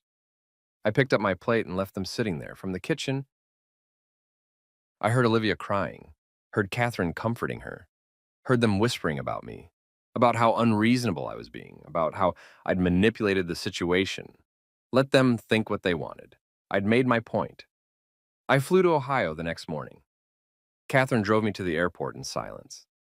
At departure, she grabbed my hand before I could get out. I don't know who you are anymore, she said. I'm exactly who I've always been, I replied. You just thought I'd be smaller. That's not true, isn't it? You fell in love with the idea of me, the self-made professor, the tragic backstory, the woman who'd be so grateful for your world that she'd never question her place in it. Stop. But I did question it. And when I started standing up for myself, you couldn't handle it. Because you don't want an equal partner. You want a project, someone to save. If that's what you really think, it's what I know, I said. Enjoy Thanksgiving with your family. I'll be back Sunday. I got out before she could respond. The flight was peaceful. 3 hours of no one knowing who I was or what I was going through. Just another woman and coach, reading a book, drinking bad coffee. I'd rented a car in Cleveland. Drove 2 hours to my hometown, the place I'd escaped at 18, the place I'd spent 20 years trying to forget. It looked smaller than I remembered, shabbier. The diner where I'd worked was closed, windows boarded up. The high school had a new coat of paint. The library where I'd spent every afternoon hiding from home looked exactly the same. I checked into my hotel, a Holiday Inn Express, because some habits die hard, and sat on the generic bed in my generic room, feeling more at home than I had in months. The next morning was Thanksgiving. I drove to the cemetery at dawn before other visitors arrived. Found my mother's grave, modest stone, simple inscription, no money for anything fancy, Margaret Chen. 1958-2024, beloved mother. I'd paid for the stone, paid for the burial, paid for everything because my mother died without life insurance, without savings, without anything except a $22 necklace and a daughter who'd spent 20 years proving she'd escaped. Hi, Mom. I said, sitting down on the cold November ground. The grass was brown, the sky was gray. It was perfect. I told her everything. About Catherine, about the marriage, about Olivia, and the necklace, and the laughter, and the lawyer's threats. About the book I was writing, about the money I was making, about how I was building an exit strategy from a life I'd thought I wanted. You'd like Miriam, I said, my lawyer. She's scary, you'd approve. The wind picked up, scattering leaves across the cemetery. I thought marrying Catherine meant I'd made it, I continued. Thought love could bridge the gap between her world and mine. But it can't. She'll always be slumming and I'll always be reaching. There's no middle ground when you start that far apart. A crow landed on a nearby headstone, watching me. I'm going to leave her, I said. Not now, not yet, but soon. Once I hit the income threshold, once I have enough leverage to negotiate a real settlement, once I can walk away without it feeling like failure. The crow cawed and flew away. I wish you were here, I whispered. Wish you could tell me I'm doing the right thing, and wish you could wear your necklace one more time and let me see it around your neck where it belongs. But she was gone. The necklace was broken, and I was sitting in a cemetery on Thanksgiving talking to a gravestone because I had nowhere else to go. I cried, finally. The tears I'd been holding since that dinner at Marcello's. The grief I'd been converting into anger, anger into strategy, strategy into survival. I cried for my mother, For my marriage. For the girl I'd been and the woman I'd become. For all the things I'd sacrificed to be successful and all the success that couldn't buy me peace. Then I dried my eyes, kissed the headstone, and went to have Thanksgiving dinner with cousins I barely remembered. The dinner was at my cousin Janet's house, a small ranch in the suburbs, decorated with kids' artwork and photos of graduations and weddings. Her husband Steve was a mechanic. Her 3 kids ranged from 8 to 15. The house smelled like turkey and chaos and home. Grace, oh my God, you're so fancy. Janet hugged me tight when I arrived. Look at you with your PhD and your big city life. Not that fancy, I said. Are you kidding? You're like our family celebrity. My mom tells everyone about you. My niece, the professor. You made it out. Made it out. As if our hometown was a prison and I was the one who'd escaped while everyone else served life sentences. But Janet said it with pride, not resentment. And her kids, my second cousins, children I'd never met, looked at me like I was someone special. Do you live in a mansion? The youngest asked. Aunt Grace, give it a rest, Janet laughed. She probably lives in a cute apartment with lots of books. Actually, I said, I'm currently in a mansion, but it's not mine, it's my wife's. You're married, Janet squealed. Mom didn't tell me. When? Who is she? Tell me everything. So I did, edited version. Catherine was successful. We met at a charity event, got married in September, left out the parts about broken necklaces and threatened prenups and therapy sessions. Is she here, your wife? No, she's with her family in Connecticut. Janet's face fell. Oh, I'm sorry. If I'd known you were coming alone, I would have. It's fine, I said quickly. I wanted to be here, with family. And I meant it. This was family. Messy and loud and imperfect, but real. No performance, no judgment. Just people who knew where I came from and were proud I'd done something different. We ate too much, laughed too hard, played board games with the kids, watched football while the men debated plays I didn't understand. Janet and I did dishes together, just like we had as teenagers, talking about nothing and everything. Are you happy? She asked while scrubbing a roasting pan. I thought about it. I don't know. That's not good. No, I agreed. No, it's not. Is it her, Catherine? It's everything. I thought marrying her meant I'd arrived, that I'd proved I belonged in those spaces. But I don't belong. I'm just visiting, playing a role, and I'm tired of it. Janet dried her hands and turned to face me. Then why stay? Because I signed a prenup that says if I leave in the first 5 years, I get almost nothing. Because I'm trying to hit an income threshold that'll give me leverage. Because you're planning your exit like it's a business deal, Janet finished. Grace, that's not a marriage. That's a hostage situation. I laughed, bitter. Maybe. Do you love her? I thought I did. Now I think I loved what she represented. Success, security, belonging. But the actual person? I don't know anymore. Then leave. It's not that simple. It is that simple, Janet interrupted. You don't need her money. You never did. You're brilliant and educated and capable. You could leave tomorrow and be fine. The only thing keeping you there is this idea that you need to win some financial victory before you go. But Grace, at what cost? You're miserable. I can see it. I'm being strategic. You're being stubborn. There's a difference. We finished the dishes in silence. She was right, of course. I was staying because I wanted to win, wanted to prove something, wanted to walk away with enough money to feel like I hadn't lost everything. But in the process, I was losing myself. That night, back at my hotel, Catherine called. How was your day? She asked, tentative. Good. Really good. You? Fine. Family, the usual. A pause. I miss you. Catherine, I know we're not in a good place. I know I've failed you in a lot of ways, but I do love you. I want to fix this. Some things can't be fixed. I won't believe that. Then you're delusional, I said, not unkindly. This marriage was broken before it started. We just didn't notice because we were too busy being in love with the idea of each other. I'm not in love with an idea. I'm in love with you. Are you? Or are you in love with who you think I should be? The grateful wife who's so thankful for your generosity that she overlooks every dismissal, every insult, every moment of casual cruelty from your family? Silence. That's what I thought, I said. Enjoy the rest of your weekend. I'll see you Sunday. I hung up before she could respond. Then I opened my laptop and wrote 5,000 words. Poured everything, the dinner, the cemetery, the clarity, into chapter 3. My phone buzzed. An email from Miriam. Grace, checking in. How are you doing? Any changes to the situation? I typed back, actually, yes. I think I'm ready to proceed with separation. Not divorce yet, but formal separation. Can we do that? Her response was immediate. Absolutely. Legal separation agreement can protect your interests while you decide next steps. Let's schedule a meeting for when you're back. Monday work? Perfect. 10 a.m., my office. I confirmed and closed my laptop, feeling something like peace settle over me, and I wasn't ready to file for divorce, not yet. But I was ready to stop pretending, stop performing, stop trying to make a broken thing whole. I was ready to put myself first. Sunday night, I flew back to a house that had never been home. Catherine picked me up from the airport. She looked exhausted, hair pulled back, no makeup, wearing sweatpants and a t-shirt I'd never seen before. Hi, she said. Hi. We drove in silence. Not the comfortable silence of couples who know each other well. The heavy silence of people who've run out of things to say.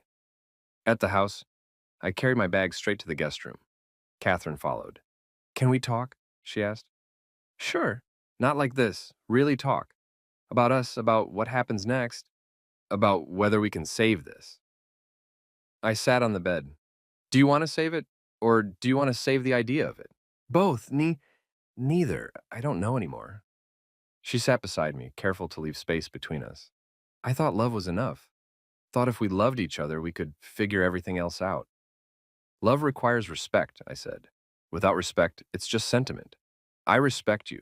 You respect my accomplishments, my resilience, my ability to rise above my background. But you don't respect me, the person I am, the values I have, the life I came from. That's not true. Catherine, I interrupted gently. You told your daughter I shopped at flea markets. You didn't mean it as a compliment. She flinched. I was making conversation. It wasn't meant to be insulting. But it was. Because in your world, flea markets mean poverty. And poverty means less than. You can't help it. You were raised in a system that teaches wealth equals worth. But I can't live in that system. I won't. So what are you saying? I'm saying I spoke to my attorney. I'm filing for legal separation. All the color drained from her face. What? Not divorce. Not yet, but a formal separation agreement. Separate finances, separate lives, clear boundaries. We can still live in the same house if you want, but legally and practically, we'll be separated. When did you decide this? On Thanksgiving.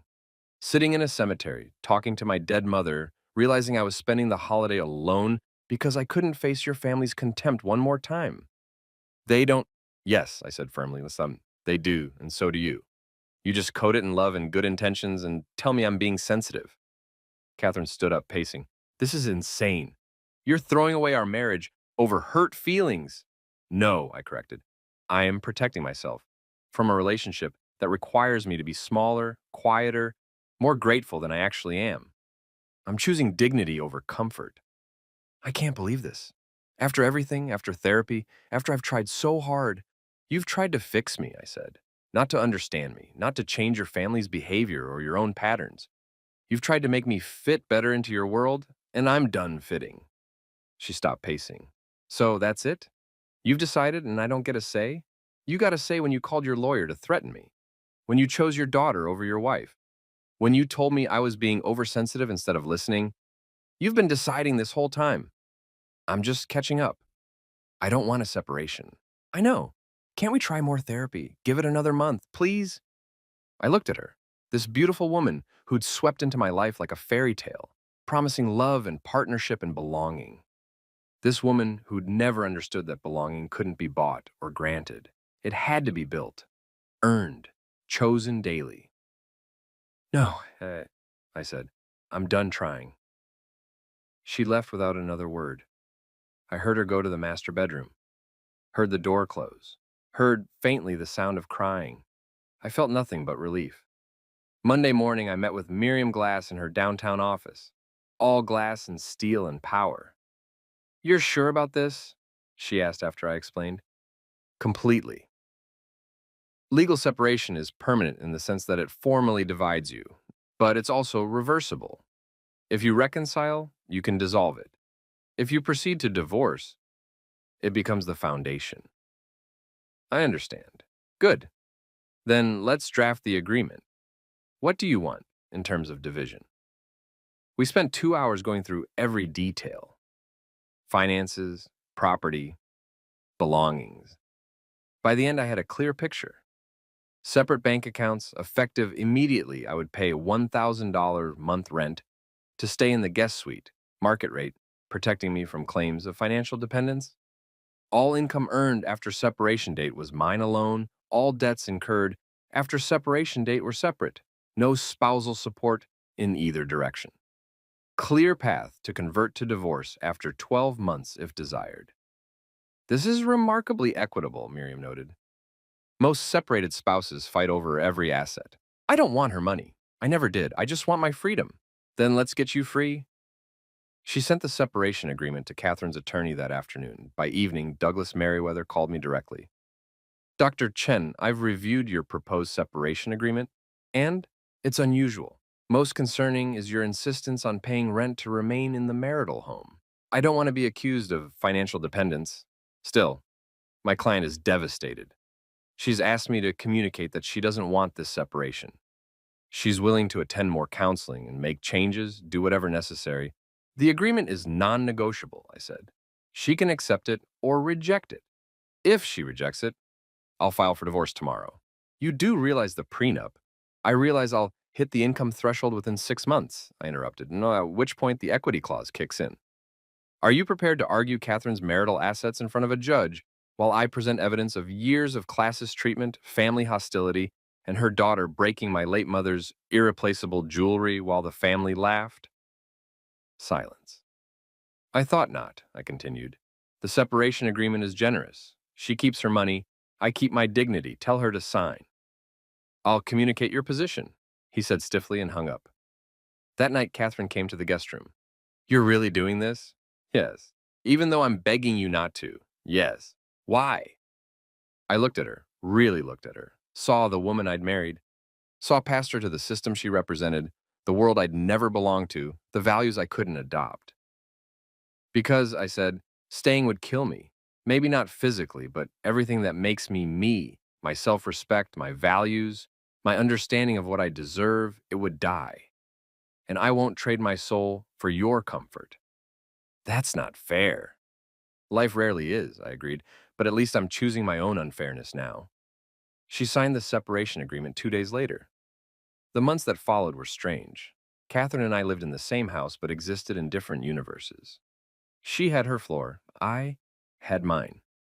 We crossed paths occasionally, in the kitchen at odd hours, passing in the hallway. During the monthly check-ins her lawyer required to document we were maintaining the agreement.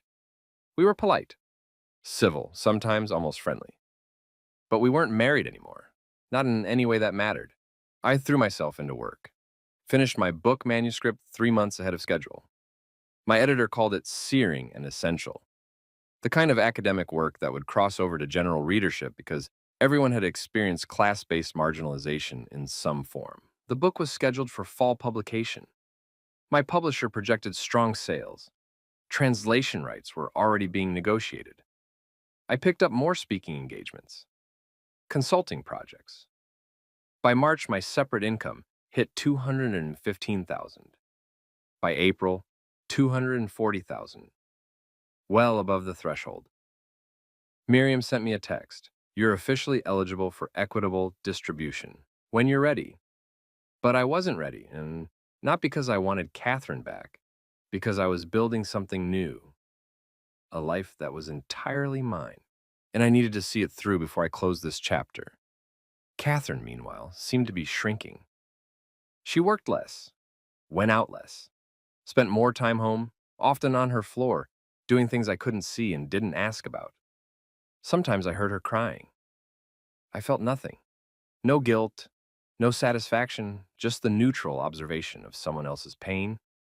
Olivia went to Milan in January, sent her mother regular updates, never contacted me. I didn't mind. Catherine's parents called once, asking to speak to me. I declined. Whatever they had to say, I didn't want to hear. In May, 9 months after the dinner at Marcello's, Jennifer called with news. Grace, I don't want you to panic, but your book is getting significant pre-publication attention. What kind of attention? The New York Times is doing a feature. NPR wants you on Fresh Air. And there's talk of it being selected for several prestigious year-end lists. That's good? That's extraordinary. This could make your career, make you financially independent beyond anything you've imagined. How much are we talking? If it performs as projected, book sales plus speaking fees plus whatever else comes?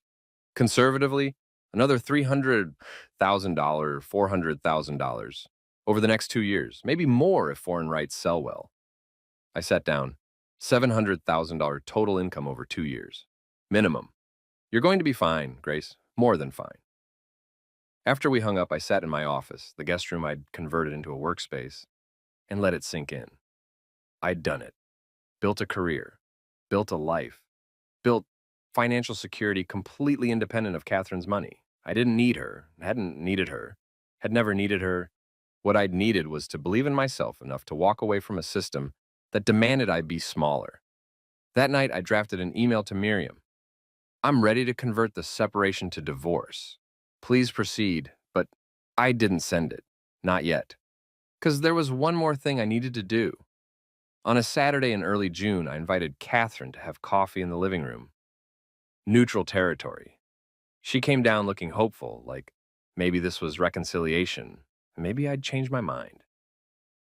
Thank you for meeting with me, I said formally. Her face fell. This isn't good news. It's honest news. I'm filing for divorce. The papers will be served next week. She closed her eyes. Of course you are. I wanted to tell you myself. Not have you find out from Douglas. How considerate. Catherine. No, she interrupted. Don't. Don't explain or justify or try to make this easier. You're leaving. You've been leaving since Thanksgiving. This is just the paperwork. Yes, I agreed. We sat in silence. Outside, gardeners were manicuring the lawn. Inside, we were ending a marriage. Was any of it real? Catherine asked finally. Did you ever actually love me? Yes, I said honestly. I loved you very much. But I loved the idea of what we could be more than the reality of what we were. Which was what? Incompatible. I needed respect as much as one love. You needed gratitude. Those aren't compatible needs. I never needed your gratitude. Yes, I interrupted gently. You did. You needed me to be grateful for your world, your money, your family's tolerance. You needed to be the savior, and I needed to be seen as an equal. Those needs canceled each other out. She was crying now, quiet tears. I did try. I know, so did I. We both tried to make something work that was fundamentally broken. Not because we're bad people, because we started from impossible positions. The prenup, she said suddenly. You're above the threshold, aren't you? You're going to take me to court for equitable distribution. Actually, no. I pulled out papers from my bag. I had Miriam draft a different agreement. I'm proposing we split only what we acquired during the marriage. No challenge to your inheritance or trust or premarital assets. But anything we bought together, investments that grew during our marriage, joint property, we split it fairly. How much? About $400,000 total. Your share is $200,000. Mine is $200,000. Clean split. She stared at the papers. You could get millions. The prenup's equity clause. I don't want millions, I said. I don't want your family's money. I never did. I just want what's fair. What I contributed to. The rest is yours. Why? Because, I said, taking more would mean I was doing this for money. And I'm not. I'm doing this for me. For my dignity. For the chance to build a life where I'm respected for who I am, not where I came from. Catherine signed the papers without reading them. Anything else? One thing. My mother's necklace. I never got it repaired. I want you to have it fixed. Best jeweler you can find, whatever it costs. And when it's ready, donate it to a museum. Put it on display with a plaque that says, "This necklace belonged to Margaret Chen, who bought it with her own earnings and wore it with pride. Value priceless." Grace, please, I said. It's the only thing I'm asking for that isn't in the agreement. Let my mother's necklace be seen as what it actually was. Not cheap, not flea market, but priceless. I'll do it. Catherine whispered. I promise. Thank you. I stood to leave. She stopped me with a hand on my arm. Will you be happy? She asked, after all this. I don't know, I said honestly, but I'll be free, and that's a start. I left her sitting there and went upstairs to pack. The divorce was finalized in September, 1 year after our wedding, exactly as long as we'd been married. The judge approved the settlement without question. Catherine got her house, her money, her life. I got $200,000, my freedom, and my self-respect. We never spoke after that. I heard through mutual acquaintances that Olivia graduated from Milan, that Catherine's family was concerned about her after the divorce, that she'd started dating again, this time someone from her own background. I hoped she'd be happy, genuinely. She wasn't a bad person, just a person shaped by a system that valued the wrong things. As for me, my book published in October to extraordinary reviews. The price of admission hit the New York Times bestseller list in its second week. Foreign rights sold in 17 countries. I was invited to speak everywhere, universities, conferences, even a TED Talk about class performance and dignity. The speaking fees alone covered my living expenses for 2 years. I bought a small house near campus, nothing fancy. 3 bedrooms, old hardwood floors, a garden I had no idea how to maintain. It was perfect. My mother's necklace, repaired and restored, was displayed at a small museum in Cleveland. The plaque read exactly as I'd requested. Every time I visited, twice a year, always on her birthday and the anniversary of her death, I stood in front of it and cried. Not from grief, from pride. My mother had worn $22 gold and made it priceless through her dignity, her work, her love. And I'd learned from her. In December, almost 15 months after that dinner at Marcello's, I received an unexpected package. Inside was a letter in a small box. Dear Grace, I know we haven't spoken and you probably don't want to hear from me, but I needed to send this. Enclosed is my grandmother's necklace, real gold, actual antique, worth about $15,000 according to the appraiser. She left it to me in her will. I've worn it at every important event, graduation, performances, competitions. I'm giving it to you not as apology, not as payment, but because I finally understand what you were trying to teach me. Value isn't in the price, it's in the meaning. It's in who wore it and why. It's in the love attached to metal and stone. I was wrong about so much. About you, about wealth, about what matters. I'm sorry it took me losing my mother's marriage and almost losing myself to understand. I hope you wear it with pride. The way your mother wore hers. The way you taught me to see. Olivia. I opened the box. The necklace was beautiful, delicate gold chain, vintage pendant with intricate engraving. The kind of thing Catherine's family would appreciate. I put it in my jewelry box and never wore it. Not because I didn't appreciate the gesture, but because it wasn't mine. It was Olivia's grandmother's. It belonged to her. Some lessons you can teach. Others people have to learn themselves. 2 years after the divorce, I was invited to deliver the keynote address at a prestigious academic conference. The topic, class, culture, and the academy. I accepted. The conference was at Yale, in Connecticut, an hour from Catherine's parents' estate. I didn't tell her I'd be there, didn't need to, but on the day of my speech, in the audience of 300 academics and students and administrators, I saw her, back row, trying to be invisible. I delivered my speech, talked about my research, about class performance, about the ways systems teach us to value money over humanity, about my mother's necklace and what it represented, about marriage across class lines and why it almost never works. Not because love isn't real, but because love can't bridge structural inequality, can't overcome systems built on devaluing certain lives. About how I'd learned painfully that you can't love someone into respecting you. You can only respect yourself enough to walk away from people who don't. The audience gave me a standing ovation. Catherine was gone before I finished, but later I received an email. Grace, your speech was brilliant. I'm sorry I left before I could tell you in person. I'm sorry for a lot of things. For not defending you, for letting my family treat you as less than, for thinking love was enough when love was just the beginning. You deserved better than what I gave you. I hope you found it. Catherine. I didn't respond. What was there to say? 3 years after the divorce, I got tenure.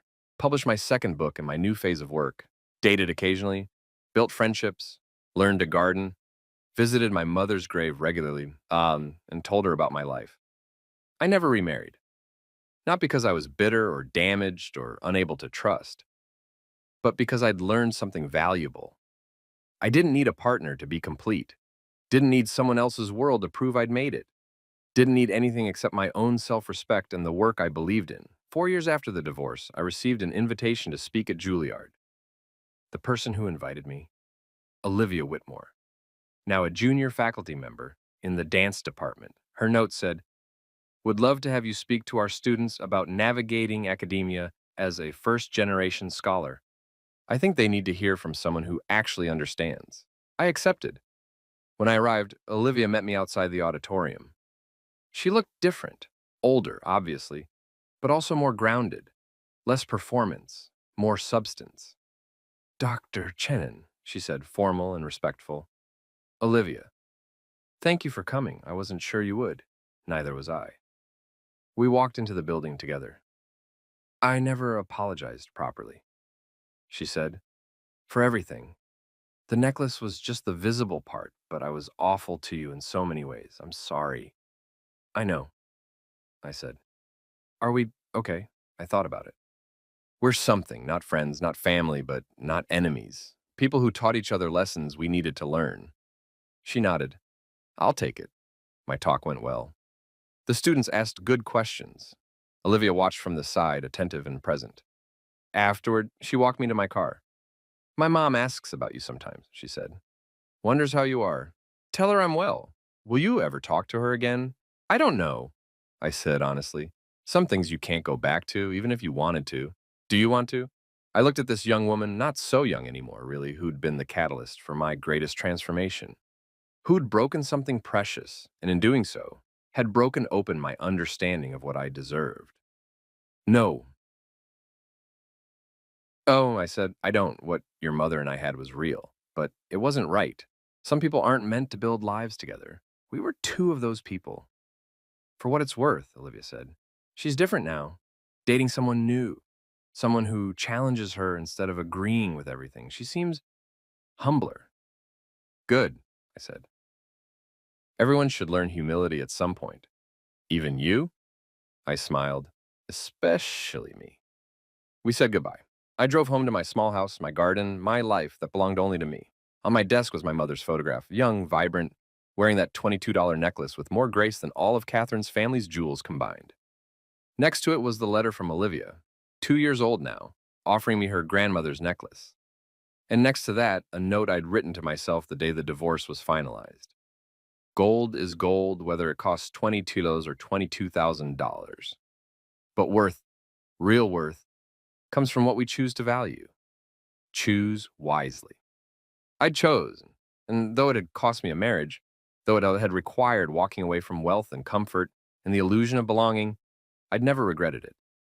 Because some prices are worth paying. And dignity, self-respect, the freedom to exist without apology, those were priceless. 5 years after the divorce, my doorbell rang. I wasn't expecting anyone.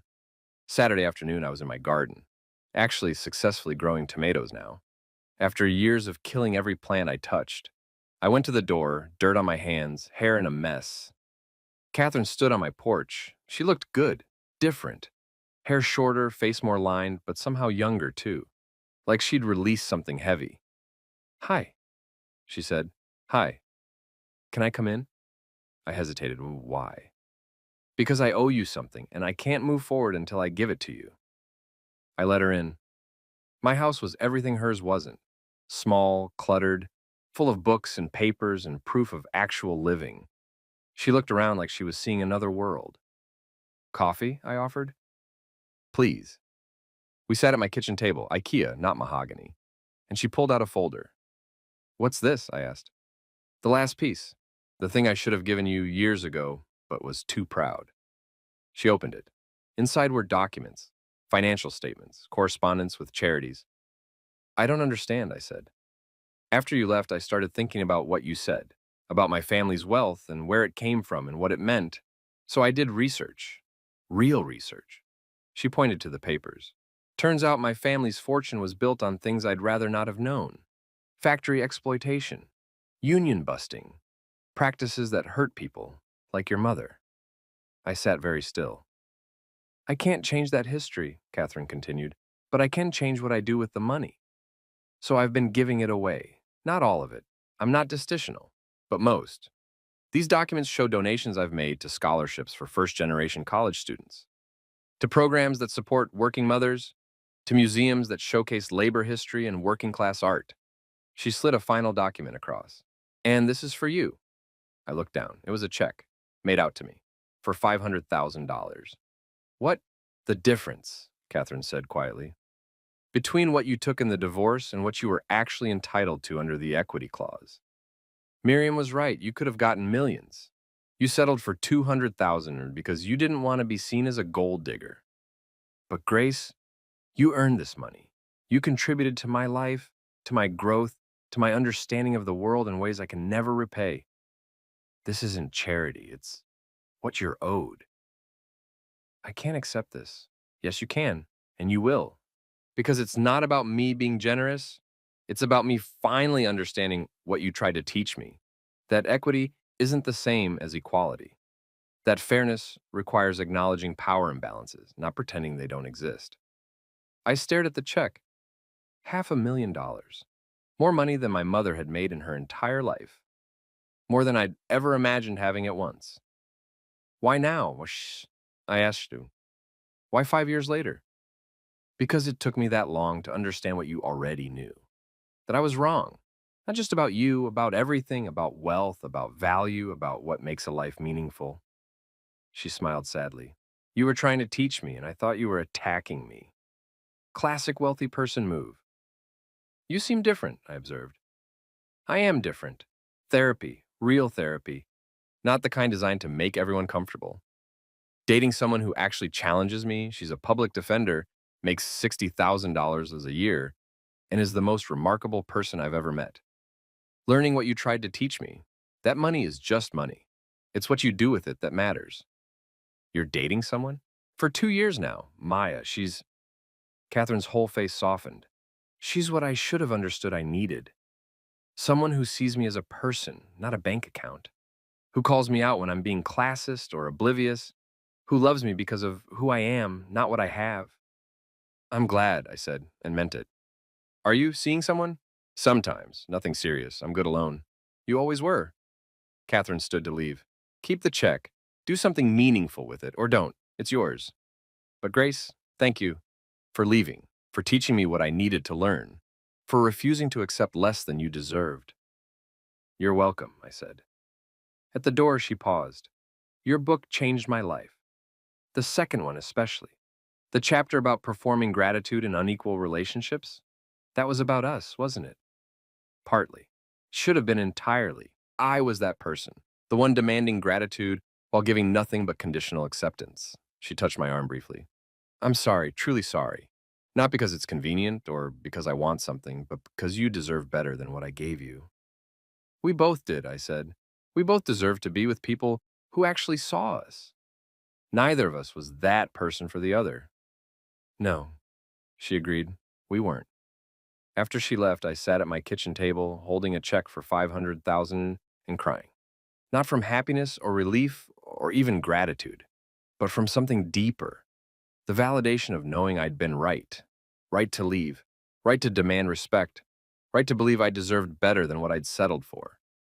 The money was just money. But what it represented, Catherine finally understanding, finally seeing, finally acknowledging, that was priceless. I deposited the check the next Monday, used it to establish a scholarship fund in my mother's name for first-generation college students, pay off my house, set up an emergency fund, donate to organizations supporting working mothers, keep enough to feel secure but not wealthy. The rest I saved for a purpose I was still discovering. 7 years after the divorce, I received another invitation to speak. This time, it was different. A TED Talk, main stage topic of my choice. I chose The Weight of Gold, Why Some Treasures Can't Be Bought. Standing on that stage, red circle beneath my feet, lights bright enough to erase the audience, I told my story. Not all of it. The personal details stayed private. But the essence, a marriage that failed not because of lack of love, but because of incompatible values. A broken necklace that revealed deeper breaks. A choice between comfort and dignity. I talked about my mother, about her $22 necklace, about how she'd taught me that worth comes from within, not from price tags or family names or the right zip code. I talked about class performance, about the exhaustion of constantly proving you belong, about the thousand tiny cuts of being treated as less than by people who've never had to fight for anything. And I talked about walking away, about how sometimes the most radical act is refusing to accept being treated as a project, a charity case, a fixer-upper. The talk went viral. 15 million views in 3 months. Comments from people all over the world who'd felt the same things.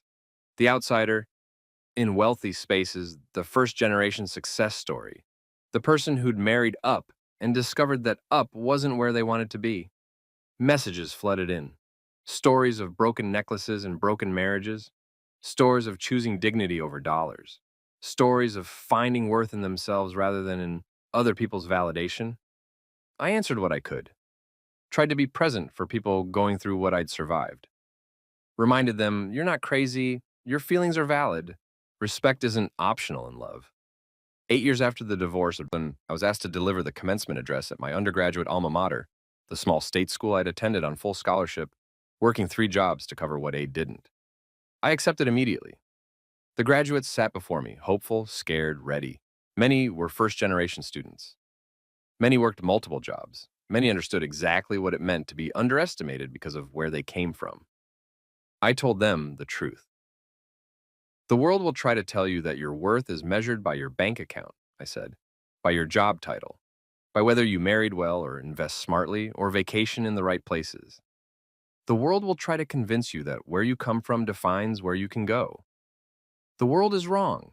Your worth is measured by your integrity, by how you treat people who can do nothing for you, by whether you remain true to your values when tested, by your ability to walk away from situations that require you to be smaller than you are. Some of you will marry rich, some will marry poor, some won't marry at all. None of that matters. What matters is whether you choose partners who respect you, all of you, including the parts that came from struggle. Some of you will make millions. Some will teach or create or serve. None of that matters. What matters is whether you use your resources, whatever they are, to lift others rather than to feel superior. Some of you will face choices between comfort and dignity, between being accepted and being authentic, between fitting in and standing up. When you face those choices, and you will, remember this. Gold is gold, whether it costs $22 or $22,000. But dignity, self-respect, the freedom to live as your whole, authentic self, those are priceless. Don't trade them for anything, not for money, not for love, not for belonging. Because the only belonging that matters is the belonging you feel with yourself. The graduates stood and applauded. Several were crying. Afterward, dozens lined up to thank me, to share their stories, to tell me my books had changed their lives. One young woman, barely 22, eyes bright with tears, pressed a small box into my hands. What's this? That's it, I asked. My grandmother's necklace. She bought it at a yard sale for $5. Wore it every day until she died. I want you to have it. I can't. Please, she insisted. Your story taught me to value where I come from, to honor the people who sacrificed for me, to understand that cheap doesn't mean worthless. This necklace is priceless to me, and I want you to have it so you know. Your mother's story mattered. Your story matters. I accepted the necklace with shaking hands, added it to my jewelry box when I got home, next to the pendant Olivia had sent, next to other treasures people had shared, stories and tokens and proof that my message had landed. I never wore them. They weren't mine to wear, but I kept them. Reminders that value isn't universal, that priceless is personal, that sometimes the most important thing you can do is tell the truth about what really matters. 10 years after the divorce, I woke up on a Tuesday morning in my small house, in my rumpled bed, to sunlight streaming through windows I'd forgotten to cover the night before. I was 52 years old, single, tenured, successful by most measures, happy by my own. My mother's necklace, repaired, restored, displayed in a museum, had been photographed thousands of times, had appeared in articles and documentaries and discussions about value and worth and class. Margaret Chen's $22 gold had become famous, not because it was expensive, but because it represented something people needed to see, that dignity doesn't require wealth, that love can be worn in cheap metal, that what we treasure reveals who we are. I got up, made coffee, sat in my garden with my laptop, and started writing my fourth book, The Price of Freedom, Choosing Dignity Over Comfort. Chapter 1 began, at family dinner, my new wife's daughter snatched my necklace and said, "Mom says it's from the flea market." Then she broke the clasp as everyone laughed. That night, I canceled her 50K dance academy tuition. Actually, that's not what happened, but it's what everyone assumes when they hear the story, that I took revenge, that I punished a 19-year-old for a careless mistake, that I let anger dictate my actions. Here's what really happened. I chose myself. I chose dignity over acceptance, freedom over comfort, authenticity over performance. And in doing so, I learned the most valuable lesson of my life. Some prices are worth paying, and some treasures, the real ones, the ones that matter, can never be bought. I wrote for 3 hours until my coffee went cold and my back ached and the words finally slowed. Then I saved the document, closed my laptop, and went inside to get ready for class. I had students to teach, lives to shape, truths to tell. And somewhere in a museum in Cleveland, my mother's $22 necklace sat under glass, labeled priceless, teaching its own lessons to everyone who stopped to see it. Gold is gold, regardless of price. But worth, real worth, that's something we choose, something we claim, something we protect, even especially when the world tells us we're wrong. I chose, I claimed, I protected. And I'd never been richer in my life. 15 years after the divorce, I received one final message from Catherine. It was brief, handwritten, delivered by mail, like something from another era. Grace, Maya, and I are getting married. Small ceremony, just close friends and family. I wanted you to know, Olivia's walking me down the aisle. She's wearing your mother's necklace, not the one I had repaired, that belongs to the museum, but a replica I had made. $22 gold, exact copy, new clasp that won't break. She asked me to tell you, she wears it to remember that value comes from meaning, not money. That her grandmother's necklace is worth wearing, her mother's mistakes are worth learning from, and your lessons are worth carrying forward. Thank you for refusing to accept less than you deserved. Thank you for teaching us both what we needed to learn. I hope you're happy. You deserve to be. Catherine and I read the letter 3 times, then I placed it in a box with other important papers, my divorce decree, my book contracts, photos of my mother, and put it away. I didn't respond. There was nothing to say. We'd both moved on. Both found our versions of happiness. Both learned lessons that cost us everything and gave us more than we'd lost. I never saw Catherine again, never attended her wedding, never met Maya. Never spoke to Olivia beyond brief professional emails when our paths crossed at conferences. And that was fine. Perfect, even. Because some relationships serve their purpose and end. Some people enter your life to teach you what you need to learn, then exit when the lesson is complete. Catherine taught me to value myself. Olivia taught me to stand up for what matters. Their family taught me that belonging to the wrong tribe is worse than belonging to none. And my mother, with her $22 necklace and her 3 jobs and her unwavering belief that I could be anything, taught me that worth is inherent, not earned. That dignity is a choice, not a circumstance. That gold is gold, whether it costs $22 or $22,000. She was right, and every day in everything I do, teaching, writing, speaking, living, I prove it. The weight of gold isn't measured in carats or cost. It's measured in courage, in choices, in the willingness to walk away from what diminishes you and toward what makes you whole. I walked away. I chose myself. I found my worth, and I've never looked back.